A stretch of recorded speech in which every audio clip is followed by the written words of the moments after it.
Hello and welcome to the Selling's Creative Podcast, a podcast exploring creativity's role in sales and business. I'm your host, Brad Eather, a digital communications sales strategist, helping business owners and sales teams deploy digital communication strategies. The nature of sales is a funny one, where the gratification of a closed deal is often short-lived and our minds quickly shift to our next opportunity. It's this pursuit of constant progress that on the one hand forces us to reflect on our past performances, but not necessarily on ourselves. If you've ever noticed that when things are going well outside of work, your sales results generally take care of themselves, but when things aren't going so well, your sales suffer too. Well, today's episode is all about assessing success in the things that aren't tied to our sales results. Today, we're going to be exploring what it means to be happy. My next guest is a happiness researcher, a TEDx speaker, soon-to-be father, an advocate for helping people and workplaces master the skills and science of happiness.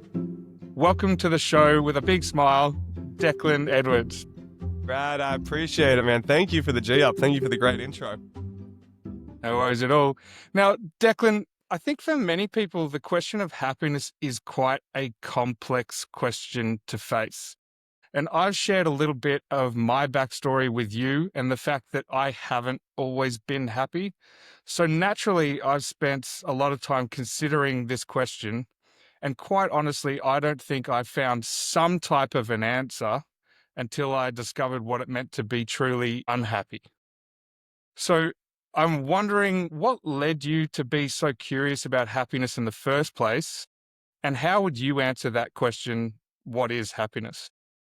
Yeah, look, they are big questions, particularly that question of what is happiness. We've been arguing that for about 3,500 years as a species. So I'm going to try my best to end a 3,500-year-old debate today in a concise answer on this show. But before we get to that, I'll leave a little teaser for people listening.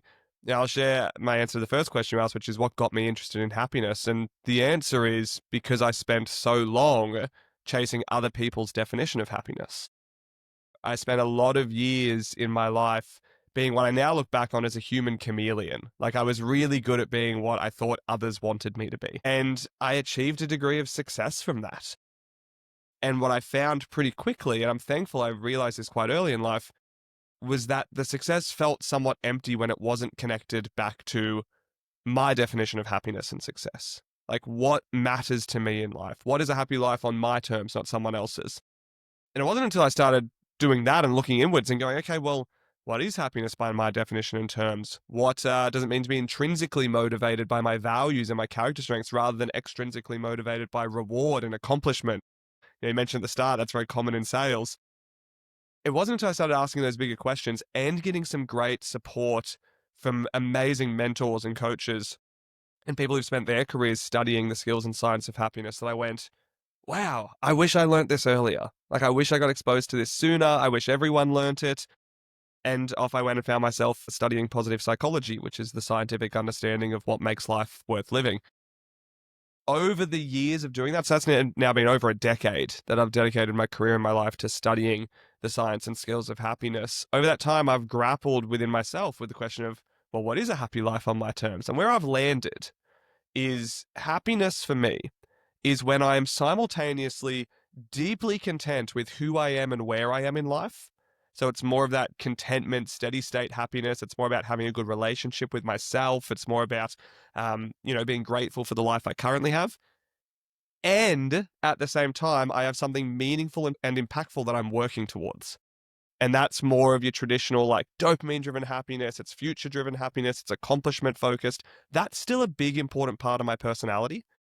And what I've noticed in myself is if I lean too heavily into that future-focused happiness, I get stuck on the I'll be happy when trap. But if I go too much into the let's cultivate happiness right now, I do feel a little bored and a little stagnant with life.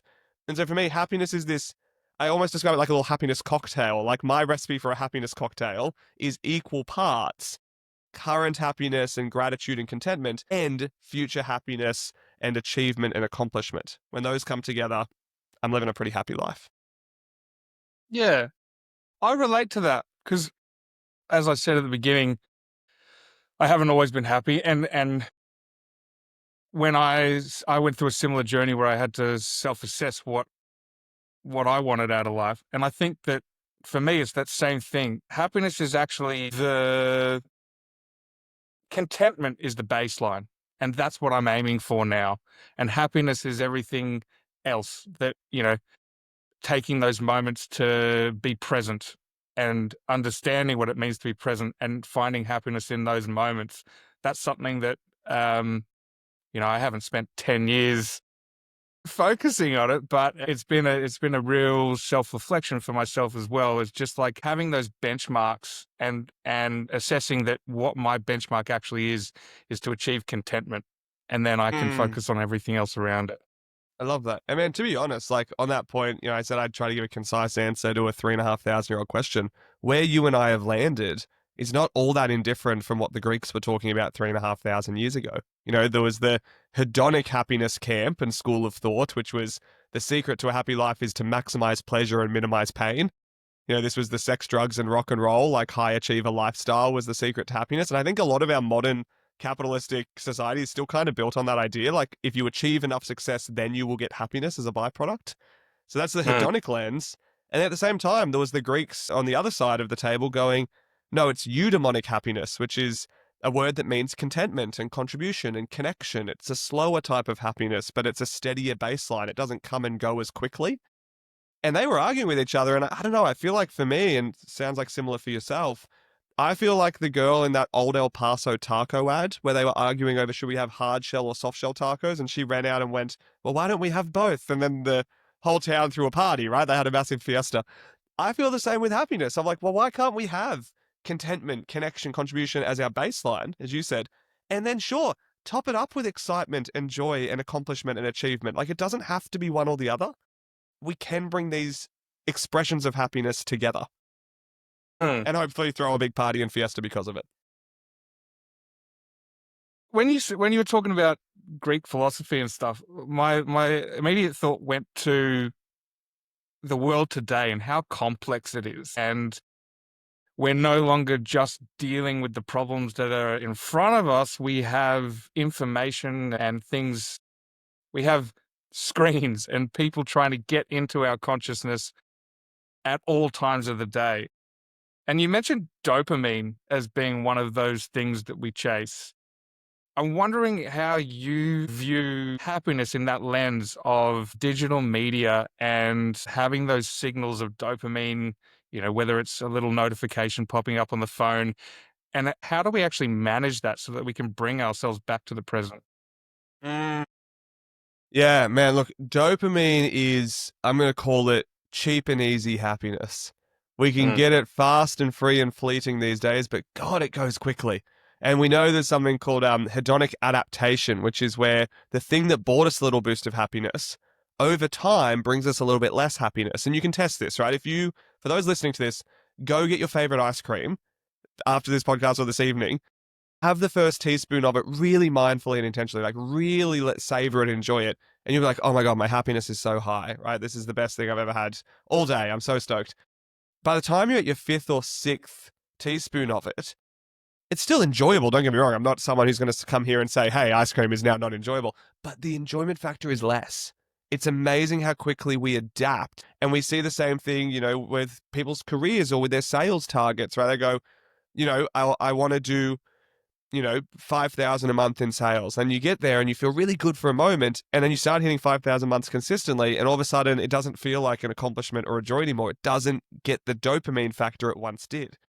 And so it means if we only build happiness on dopamine, we're actually setting ourselves up to have a diminishing return on investment just by nature of our brains. Like there's nothing you could do differently unless you went, I need to keep upping the ante. I need to go from $5,000 months to $10,000 months. I need to, have the one scoop of ice cream. Now I need to have 10 scoops of ice cream. Like we're always chasing the next thing if we only build happiness on dopamine.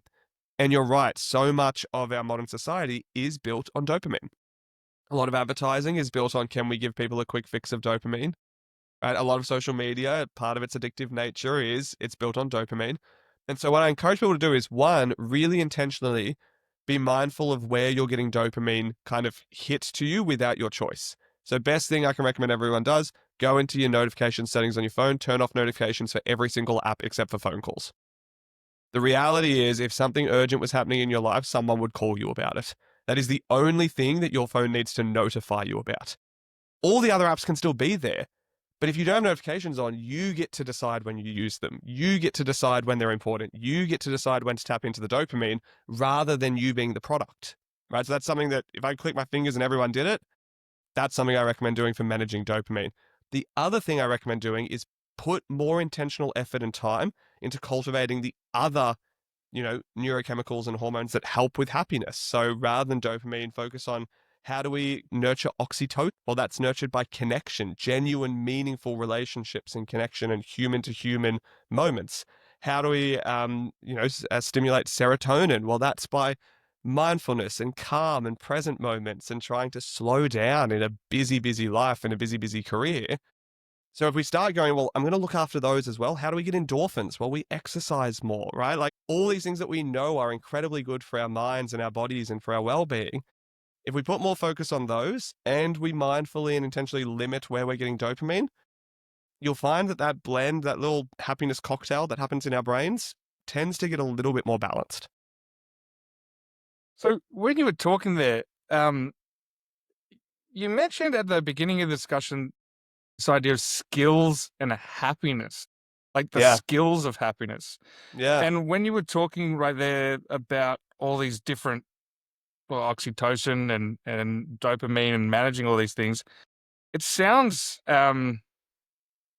quite challenging to balance all those things. And I didn't really understand what you meant by like developing skills of happiness, but maybe what you were just talking to there is part of it. Do you want to define what you mean by like learning the skills of happiness? And how do you practice that? Yes, sir. Well, man, like, let's look at this in the context of any skill, because you're right. Like, I just mentioned all these scientific terms related to happiness, which, if you've not learnt the skills and science of happiness, it's going to seem challenging and hard and intimidating. Just like if I was to come along and say things like arpeggio, treble clef, like semiquaver, quaver, that's intimidating and scary to someone who's never studied the skills and science of music. But someone who's listening who knows music goes, I get that. I know how to work with that. Or if I said, hey, like with your pivot foot, 2-foot layup, reverse layup, that's scary and intimidating as skill sets for someone who doesn't know basketball. But if you know the skills and science of basketball, all of a sudden that becomes manageable. It is the exact same when it comes to managing our mind and emotions. The more we learn about the skills of happiness and the science of happiness, the more equipped we feel to manage our happiness effectively. And when I talk about the skills of happiness, I specifically talk about the skills that have historically been called soft skills. We're now trying to call them human skills or happiness skills. So let's look at even some of the ones I just mentioned there that help with managing those neurochemicals of happiness. I said, regular exercise. Well, there's a lot of skills involved in regular exercise. We need to have discipline. That's a human skill. That's a soft skill. We need to have habit building skills. That is a soft skill, right? We need to have intrinsic motivation rather than just extrinsic motivation. That's a human skill. If we then go, well, what about connection with other people? Well, then we need to nurture the skill of empathy. We need to nurture the skill of communication. We need to nurture the skill of emotional intelligence so that we can pick up on other people's emotions as well as our own and manage our own effectively. Like all those things I mentioned that said, hey, if you want to balance the neurochemicals that lead to happiness and not just rely on dopamine, you need to do these things. Those things require you to work on these human skills. And I think for most people, in fact, I saw a Harvard Business Review article a while ago that said for most people, 90% of their professional development and learning, be it through, primary school, high school, university or trade school or college, whatever you do, and then on the job learning, 90% of people's learning in life is dedicated to technical skills to be better employees. 10% is spent learning the human skills that make them better human beings. That is insane to me, right? We need to completely flip that on its head. I dream of a world where 90% of people's education and time is spent learning the skills that make them better human beings. And then they top it up with 10% that makes them better at their specific chosen craft, like their technical skills that make them better at their job. I think we're going to have a much better world if we get them. Hell, I'd even settle for 50-50. It doesn't even have to be 90-10. But the fact that only 10% of people's time, energy, and resources of their learning goes into How do I learn the skills that make me a genuinely happier and better human being is wild to me. Because I think soft skills are so important, and there's a lot of distraction at the moment around AI. So, And I actually think that effective use of AI is not in technology. It's actually in developing the soft skills that allow you to communicate more effectively. So you mentioned empathy. So how do I translate empathy into a communication through AI that's going to land more empathetically? And I think that those inputs that you're talking about, those soft skills, it's actually the people who are going to be highly effective using AI are the people that are not chasing the technology, but rather chasing those soft skills that you're talking about, because then you can actually make something meaningful. At the end of the day, technology is technology, but we're dealing with humans and humans haven't changed. I'm wondering if I don't know, if you've personally been using AI or been exploring some of those concepts within that context at all. yeah, man, 100%. So, look, we've been using AI now in BU at the Happiness College that I run.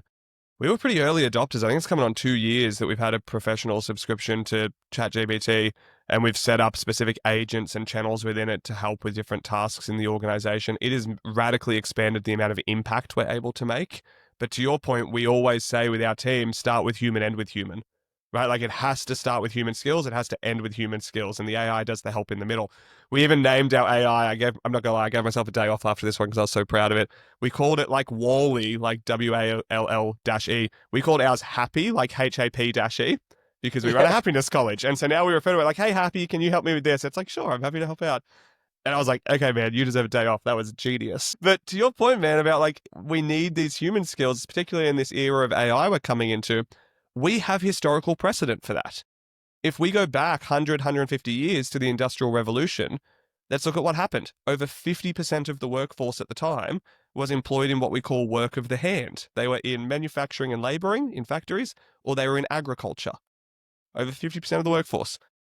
Machinery comes along, Industrial Revolution comes along. We're now, I think it's like 3 to 5% of the population is working in work of the hand. Like it is a dramatic drop.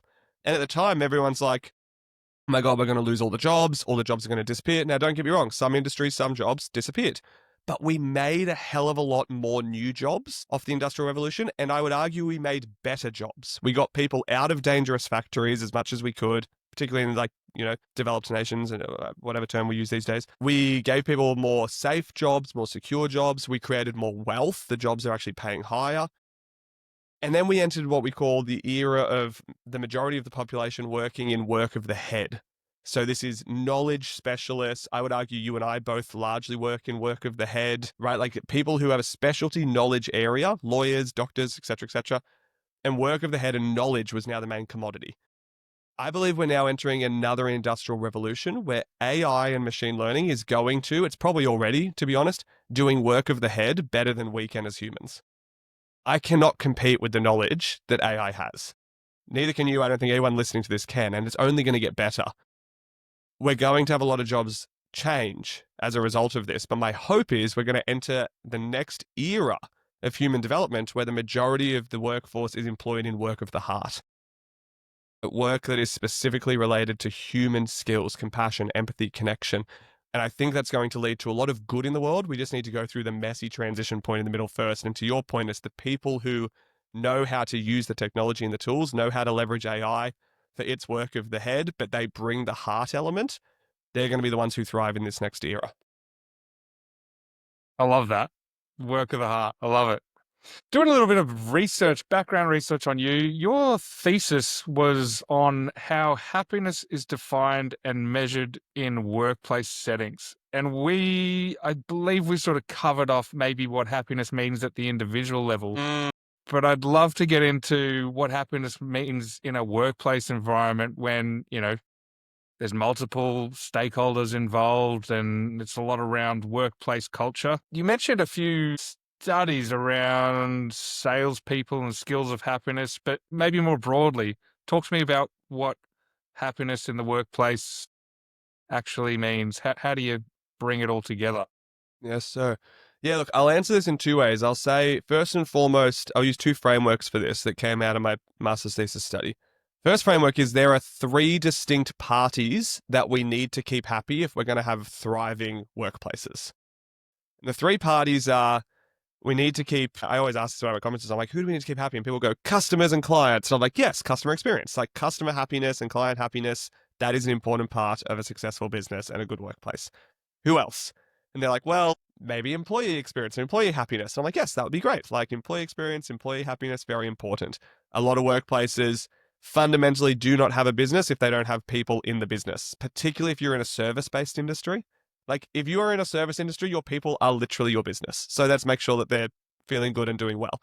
And then the third one is key shareholders, stakeholders, be it board of directors, executives. If it's a publicly traded company, people who own stock in the company, we need to keep them happy as well.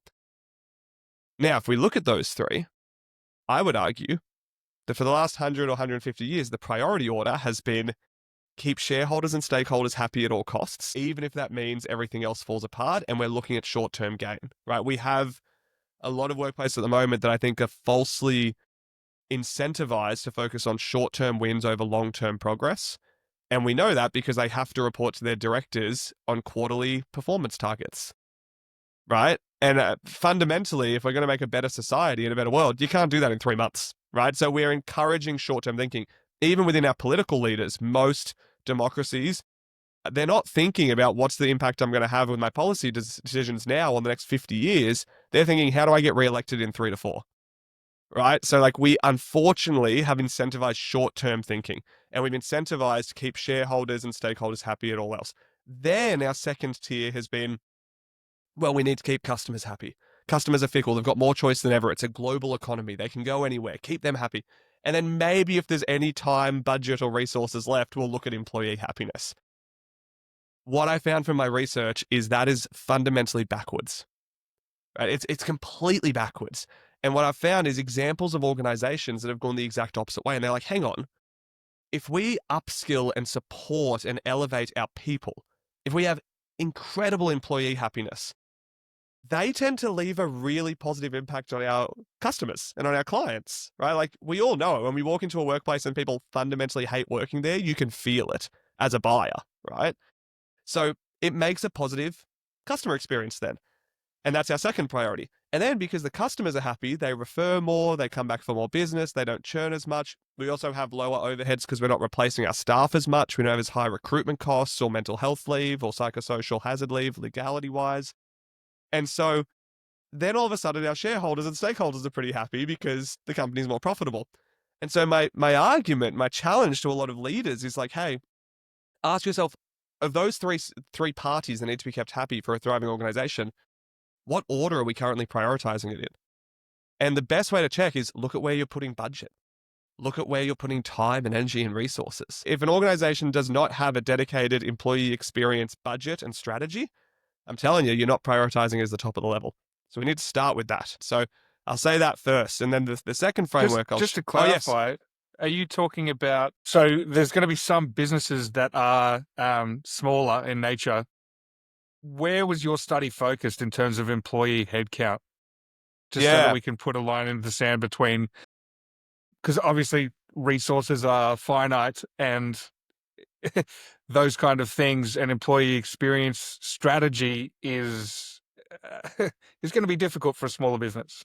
Definitely. Yeah. Well, difficult, but still accessible. And I'll share how it's still accessible. So my study looked at I did a meta review and meta analysis of all studies that were done on English speaking, westernized capitalistic countries, because that's specific sort of culture with work over the last, I believe it was 10 years. No, we went back to 2012, still made the cut. So it must have been closer to 15 years. And headcount in industry, anywhere from like 5 employees through to all looking at ones that had tens of thousands. So what we found, the way to make it scalable and accessible regardless of size, is there was a Gallup study that was done that found that if you it came out at about 2% on average, 2% of your payroll back into the employee experience, you will get a really good return on investment. What they found was for every dollar, on average, you'd get $3.27 back. Reduce costs, reduce overheads, higher performance, higher sales. better productivity, lower mental health leave, et cetera, et cetera. So if I came out and said, hey, there is a stock on the market at the moment that for every dollar you put into it, you're going to get $2.67 to $3.27 back over the next year, everyone would run and buy the stock. Right? That is what the research says when it comes to investing in employee experience into workplace happiness. There's, of course, a limit to that. You can't just then go, okay, we're going to move our entire budget into that. The limit was about 2% of a payroll. So let's say, for round numbers, because I'm a simple man, let's say your payroll is, between all of our staff, I pay out $1 million a year in salaries. Okay, well, you need to be ready to be investing about $20,000 a year specifically into improving the employee experience. That might be learning and development strategies, that might be well-being strategies, that might be burnout prevention, whatever it may be. I need to carve out 20 grand a year. And when you're already paying $1 million, like that is, for a lot of businesses, that's one of your biggest overheads is your staff. Like one of your biggest costs is your staff. Why would you not put 2% back into optimizing that asset and making it feel better and do better? Right? So that's the argument. And that scales no matter size of business, right? If you're paying out 100 million in salaries, if you're paying out 100,000 in salaries, 2% is your target. And that's sort of like on average, you can go up to about 3 and still get pretty decent results. Much past 3, the data starts to say it's a diminishing return on investment. Well, that's an actionable strategy for anybody out there in charge of a financial budget. Yeah, and if you want help with it, we've built a free calculator that workplaces could use. So I'll send through the link so they can use it. You literally plug in, because the real data is it's meant to be 1% of staff who are casual or part-time, 2% for staff salaries who are full-time, and 3% for leaders or executive or key assets that if you lost them, it would be very hard to replace them.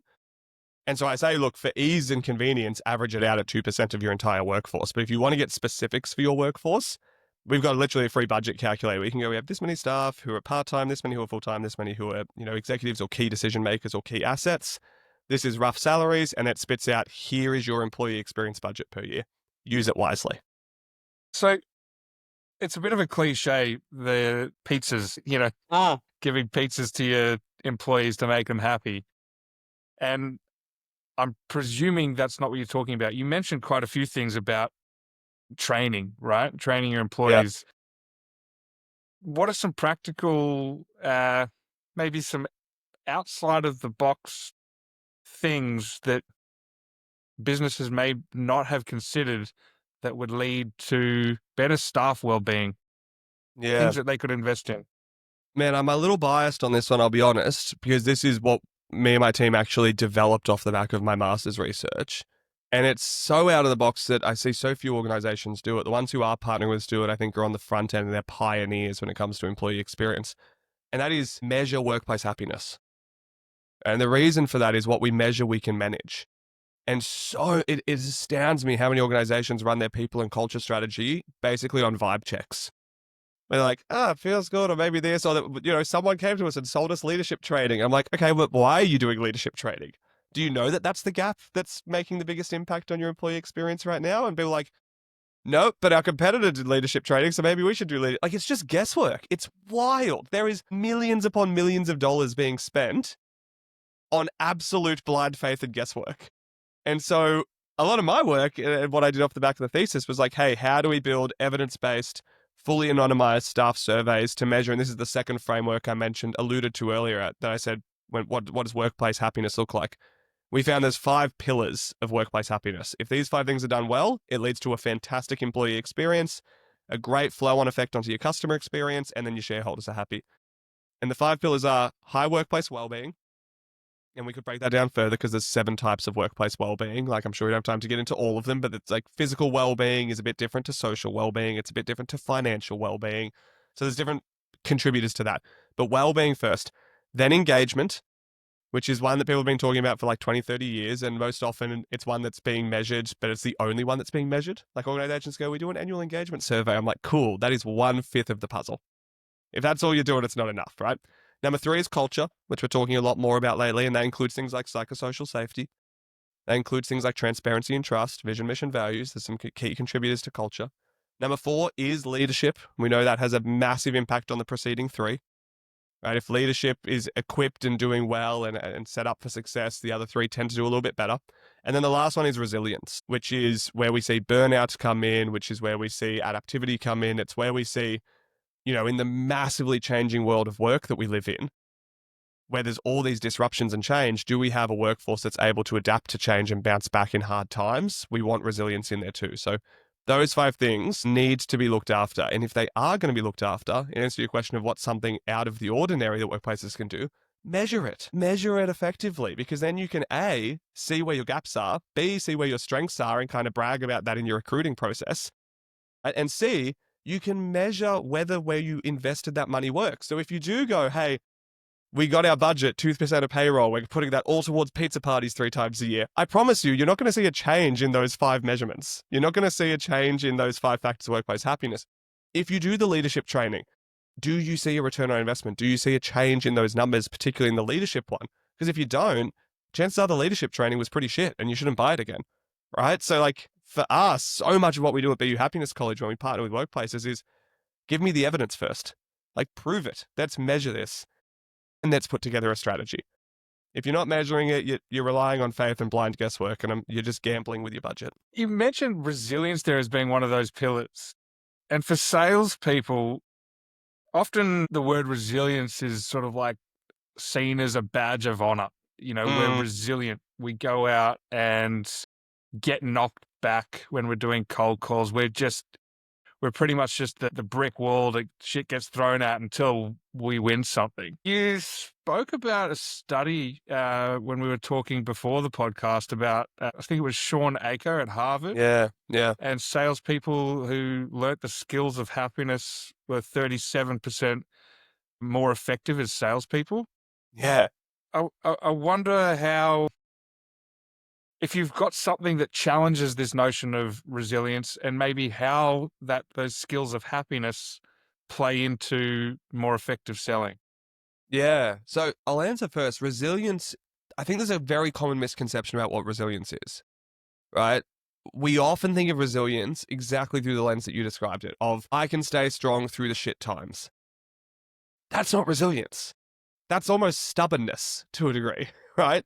True resilience is I can adapt well in challenging times, right? Which means I'm able to change my approach. I'm able to bring different skill sets to the table, right? It is not survival of the fittest or strongest. It is survival of those most able to adapt.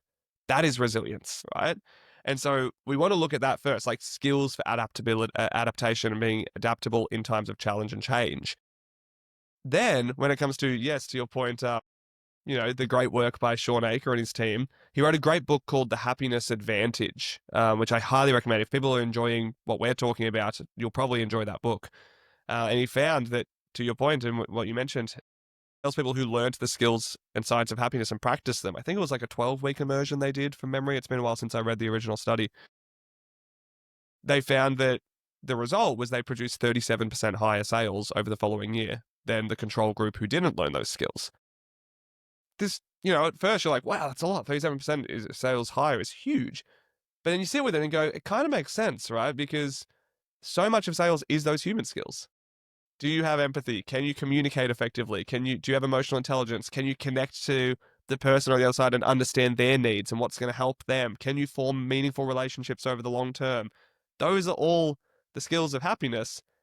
And they're also pretty essential in selling, especially selling in a way that's ethical and actually enjoyable and human, right? And not sleazy and gross. I think we're past the era of that type of sales, hopefully, in many ways. Right? Hopefully.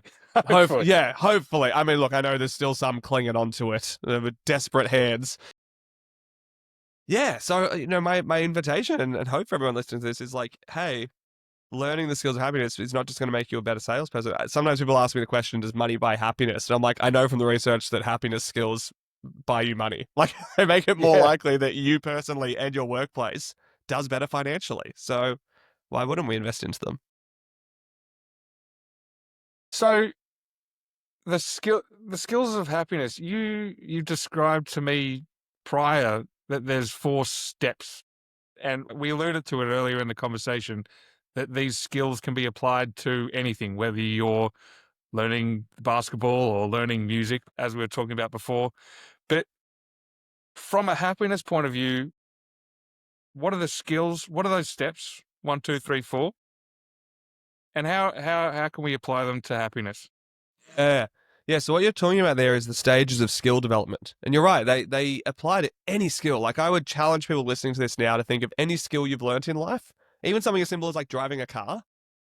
Every skill you've learned has followed these 4 steps. And the first step is what we call unconscious incompetence, aka ignorance is bliss. You just don't know what you don't know. You've never been exposed to it. For example, I've never really thought about till this moment how good I would be at the cello. Like it's just a skill set that I've never really pondered. So in ignorance is bliss, I'm like, I like to think I'd be pretty good at the cello. Who bloody knows? If I was then go pick up the cello and try it, it's probably going to sound like shit at first. And that puts me in level 2, which is conscious incompetence, where we go, oh, there's a lot I don't know here. There's a lot of skills I've never learned, I've never been exposed to, I've never practiced. My hope when any conversation I have about the skills and science of happiness, be it at a keynote, at a live conference, on a podcast, my hope is that I'm lovingly and somewhat forcefully pushing people from stage 1 into stage 2 when it comes to their skill sets of happiness, right? I want people to start the conversation not really knowing anything about the skills and science of happiness because it's not massively spoken about. It's a relatively new field of research, only about the last 30, 40 years. And I want them to leave the conversation or by the end of this podcast go, shit, there's a lot that I don't know how to do when it comes to managing my mind and emotions. There's a lot of skills I don't have when it comes to happiness, right? Which can be scary and intimidating. I call it the oh shit phase, that second one, where you're like, oh shit, I've got to learn this. If you then start learning and practicing, you'll go into stage 3, which is conscious competence. So like you're getting the hang of it, but it still takes effort, right? You're like, okay, I can do this. It's starting to work. Still takes a lot of focus, a lot of practice, a lot of consistency. And then eventually we reach stage 4, which is unconscious competence, where it's so ingrained in you, where this is embodied wisdom.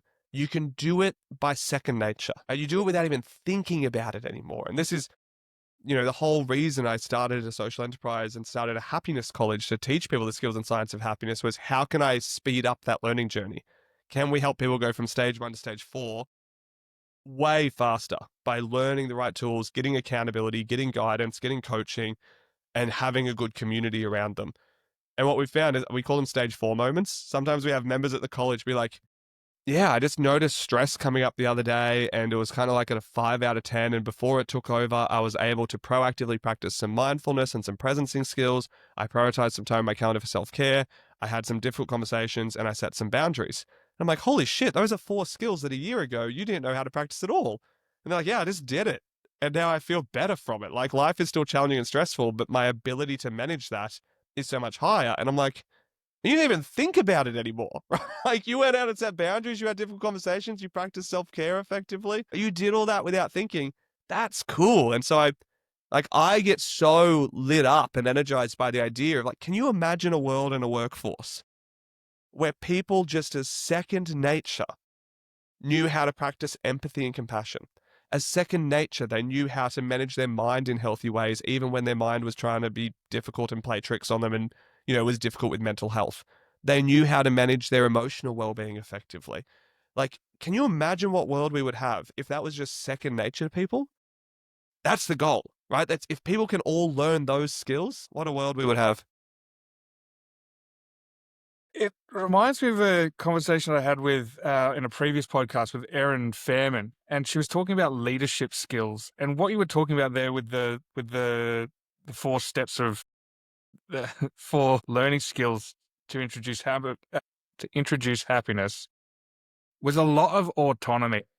Mm, And she was talking about the idea that leadership well, I was actually talking about motivation, but to be motivated as a person, you need to have autonomy, mastery, and purpose. yes. And they line up really well, like having autonomy and the skill set to be able to identify what you need in that moment and bringing it back and so that you can continue on with your purpose. I think that's maybe a really key ingredient to, if you've watched that previous podcast, maybe a really key insight to that autonomy piece. Mm. Man, I'd agree. Yeah, it sounds right up Yeah. my alley. Well, we've come to the end of the podcast, and I'm really excited to hear your perspective on this question because, well, it's coming at it from a lens of happiness, which I'm excited to hear how creativity plays into happiness. So, what is your definition of creativity? So for me, creativity And when you sent this to me before the podcast, I kind of sat with it for a bit. I pondered with it because, in full transparency, creativity is also seen through the lens of positive psychology as a character strength. Like there's 24 strengths that universally are recognized as being valuable. And we all have a different set of 5 what we call signature strengths. So the ones that we're uniquely good at, we're really skilled at, they come second nature to us. I'll be honest with you, Brad, creativity is nowhere near my top 5. Nowhere near my top 5 character strengths. And so when you sent it to me, I was like, I got to flex a bit of learning here. I got to sit with this and sort of reflect on it. And what came to me was my idea of creativity is being able to find novel solutions to things. And now be that a novel idea for like visual creativity and creating art, be it solving a problem in a creative lens. I think if you're able to hone the skill of seeing things in a new and novel way, that is creativity by my definition. Yeah, great. It's really funny that is when I originally started the podcast, I wanted to challenge the idea of creativity from an artistic point of view. And there's a reason I send that question out before and say, really have consider this, because if you take time to consider it, what I'm finding is that people are arriving at the same, people that inherently don't consider themselves as creative, like yourself, are arriving at the same conclusion. Interesting. And it takes what I'm finding, I really think that definition that you've just provided as well it simplifies it a little bit. And through frameworks like we've discussed today, gives you guiding principles that allow you to take steps outside.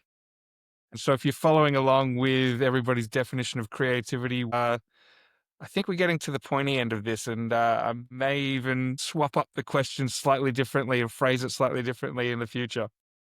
But Declan, where's the best place to get a hold of you if people want more information about your Happiness University? Man, a few different places. You know, if you are a podcast person, which I'm assuming you are because you're listening to a podcast right now, we relaunched our podcast, How to Be Happy, a few months ago, and we've been so blown away by how well it's been received. We put out weekly episodes that teach the science and skills of happiness.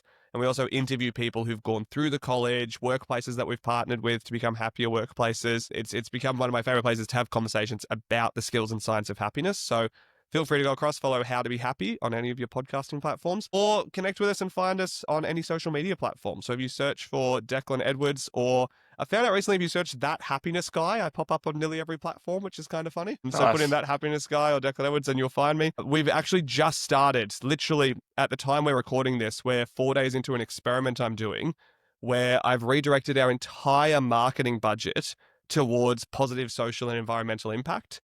And we're still trying to hit our growth goals. So what we've done is instead of paying for ads to promote the podcast or our social media platforms and channels, we've just said, hey, for every follower that we get and every subscriber that we get on YouTube, LinkedIn, Instagram, TikTok, and to the podcast, we're going to take the money that we would have spent in social media advertising, and we're going to use that to protect a square meter of forest.